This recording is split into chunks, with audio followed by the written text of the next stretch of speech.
Well, here's what we're up against, y'all. Oh my gosh. You don't get this cold very often here in Missouri. It's pretty bad. I'll start this thing up, get it warmed up because I can't stay inside. I have some things I'm going to talk about, maybe some cool stuff, probably nothing good. I'll be right back. I'm Dale Verts. Freaking old school mountain man stuff here today.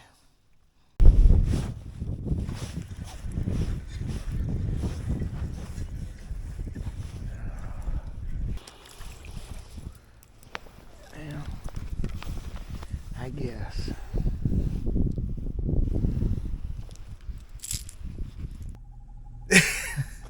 It's the next day after I filmed the video that you're going to watch because I haven't edited it yet.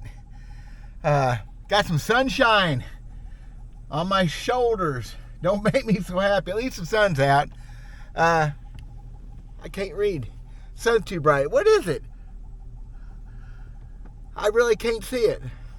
Oh my gosh. What? I'm struggling. I'm looking right in. Ain't no sunglasses good enough. I think it says 15 degrees. Oh. And what's bad is the guys up north and out east will think I'm an idiot. We're not prepared for this stuff.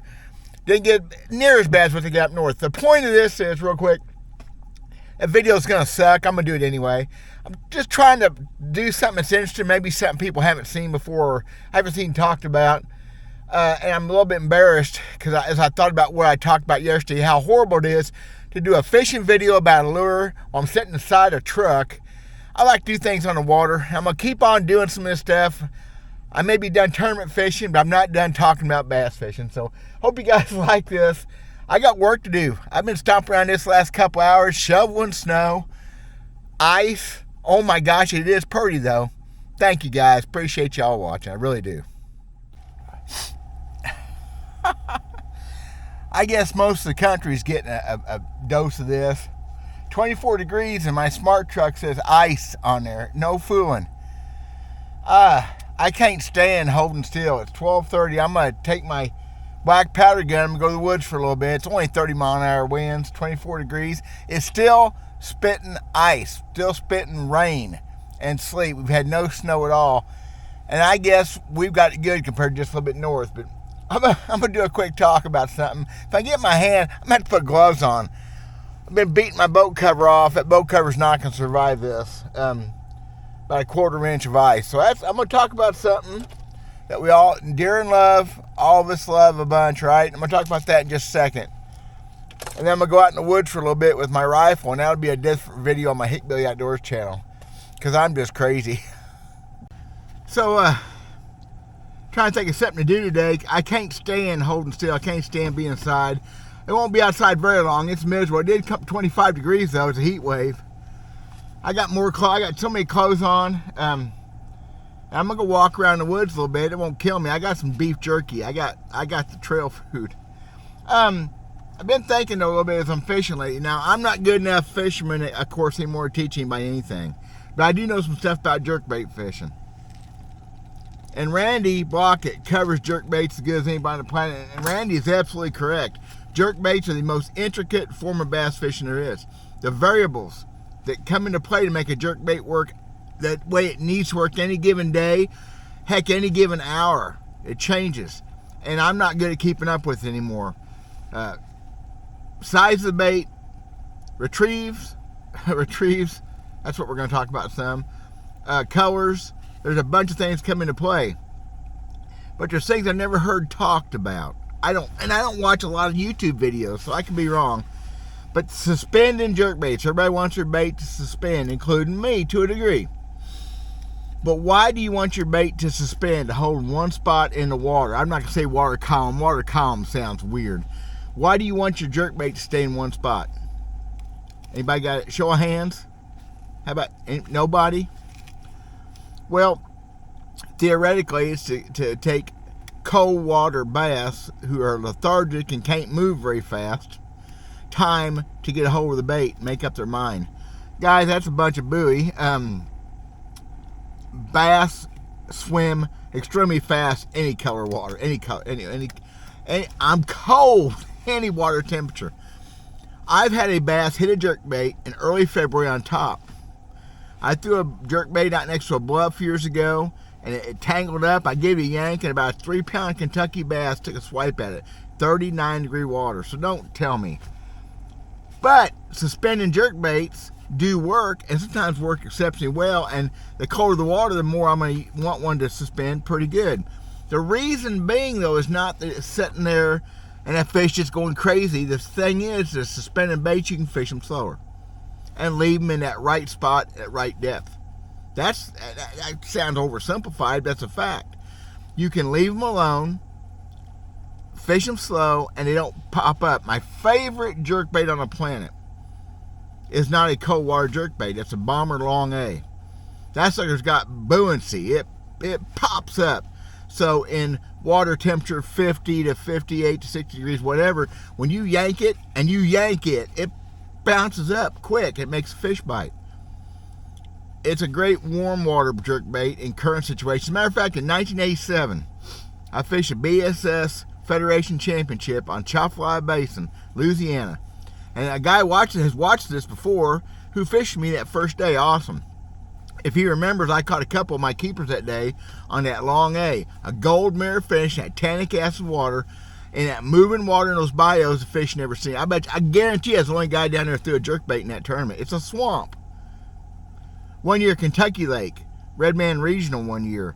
I caught the second biggest bass in practice in the tournament, and I caught the whole couple weeks down there.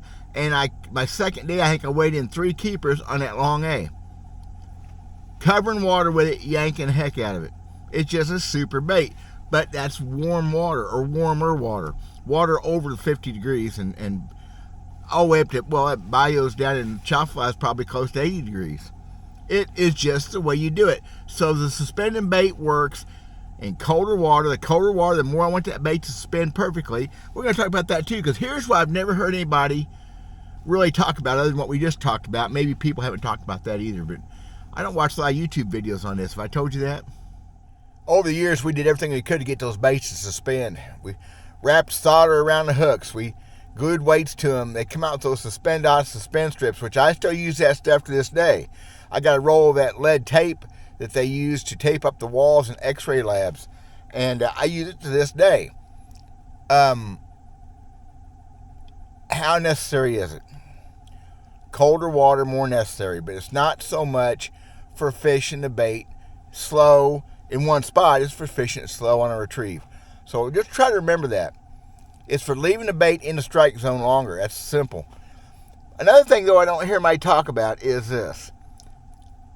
Like these mega bass, and like the ones I make are the copies off mega bass, they suspend pretty well out of the box. Most of the ones I have, though, it depends how you make them, suspend best in upper 30s, very low 40s, the coldest water, because that's where you want them to the best anyway. But however, that being said, one of the biggest factors that makes a bait suspend is its weight. And so we go back to hooks. It's real easy to overhook a suspending jerkbait. I am a huge believer, and I've got away from this and getting back to it, in pretty fine wire hooks. I want pretty light hooks on my jerkbaits. I want to be able to straighten out if I can get them in. I'm fishing on a light line. Maybe I can straighten them out and brush, get hung up on something.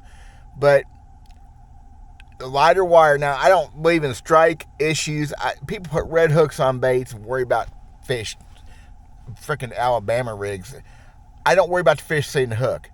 I like the lighter wire for the hookup percentages, staying hooked, and very much I can keep them sharp. But lighter hooks will hold a bait different than a heavier hook. Think about this. Here's the real point to the story. A bait that suspends perfectly. I mean, you crank it down 6 foot and you stop and it stays there the rest of its life if you leave it there in 38-degree water.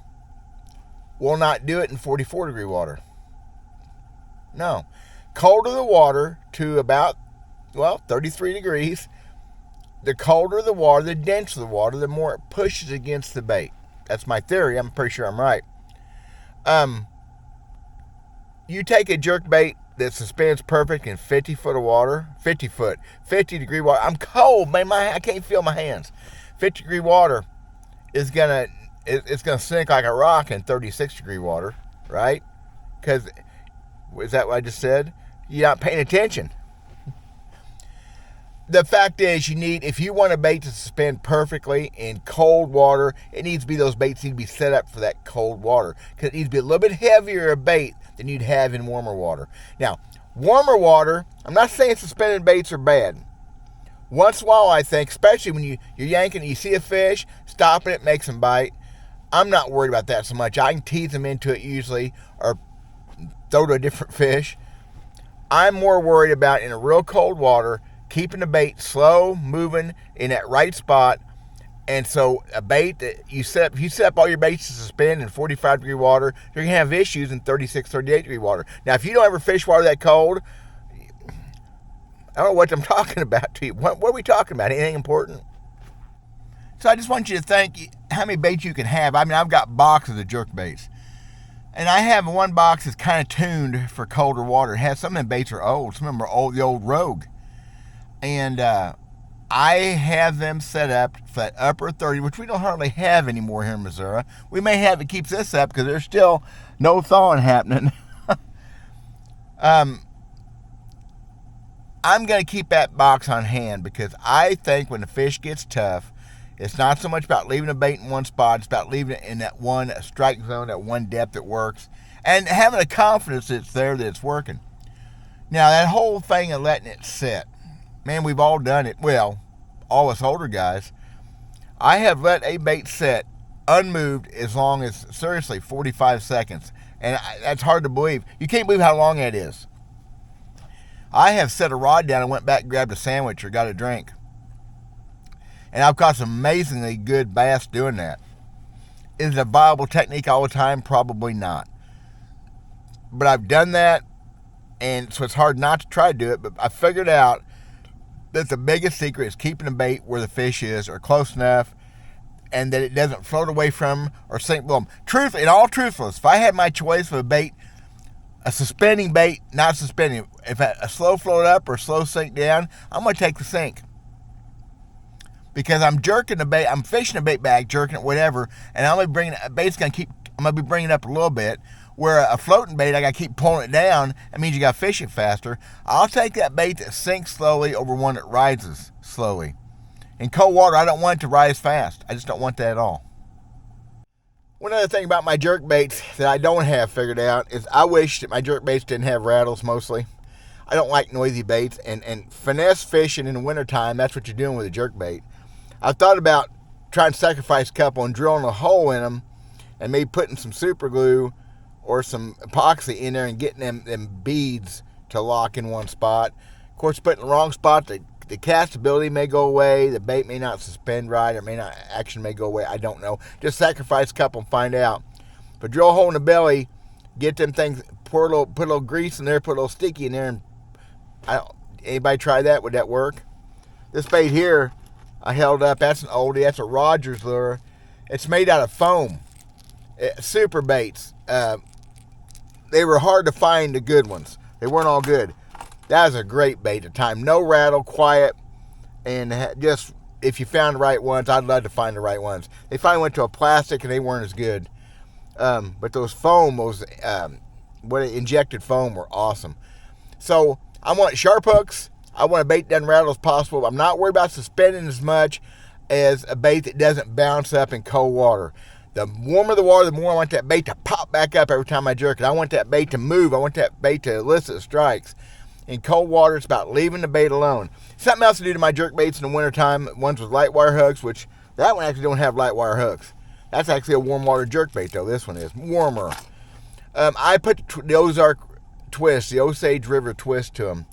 The Excalibur rotating hook thing, I bend my hooks a little bit sideways all the way around so they're offset. Man, it don't hurt nothing. And over the years, I've glued that bait to a lot of fish. I think maybe took a little slap at it, wouldn't have got hooked. Take a pair of needle nose and put a little, about 10 or 15 degree bend to each of them the same direction. And so when it hits the fish, it turns, and I think it's a great idea. That's just one thing I do. I'm just trying to think of something to talk about on a freaking cold day. I'm going to go solar bat sunglasses. I always got a pair handy. I got several pair. Not so much for today. 50% off sale. Another week and a half. And if you spend $100, you get a free hard case. God bless you guys. I'm going to go to the woods for a while. If I don't ever see you again, Oh well. Bye.